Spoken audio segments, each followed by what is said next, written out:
Welcome back, everybody. Well, we got a lot of reaction, about 7 on the streets, as we break down where some Chicago streets got their names. Yeah, we took a look at downtown streets last week, and now Roz is here with the ones on the north side. People are loving this series, and I am so happy to be bringing it to you. As the city of Chicago expanded, so did the number of streets. Today we head north, starting with a well-known street in Rogers Park.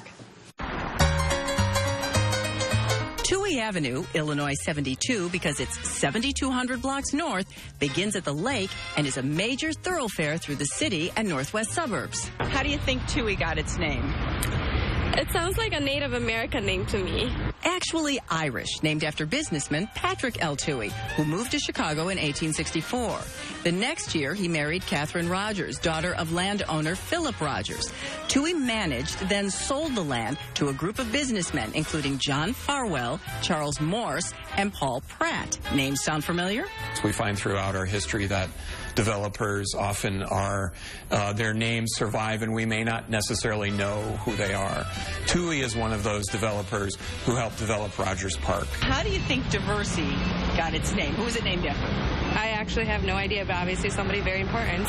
Michael Diversey was a German immigrant, a brewer, an alderman, and yes, a real estate developer. One of the interesting things about Diversey is that we actually spell his last name differently than he did. Looking at his tombstone, there was no E before the Y at the end. What was Pulaski called before Pulaski?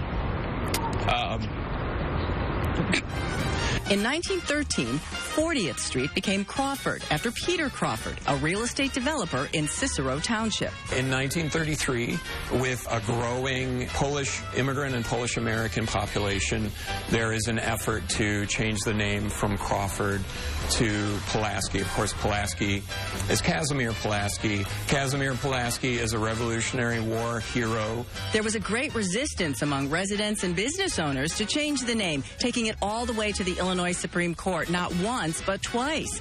It finally became official in 1952.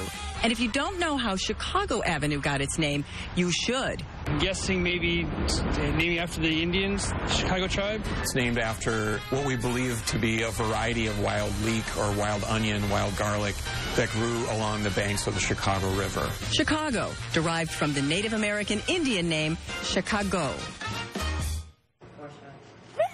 Chicago. Yeah. Right. You know, those wild leeks, they're called ramps, and they still grow in the forest preserves around here. It's pretty cool. Yeah. It's really neat. Lived in Rogers Park for many years, and it's neat to know where the names came from. All of those streets, Greenleaf, Farwell, Lunt, they're all Morse, I was asking you about, they're all businessmen who were a part of that group, and they all had streets named after them. I wouldn't have guessed any of those. I was like, Diversey? Did somebody spell diversity wrong?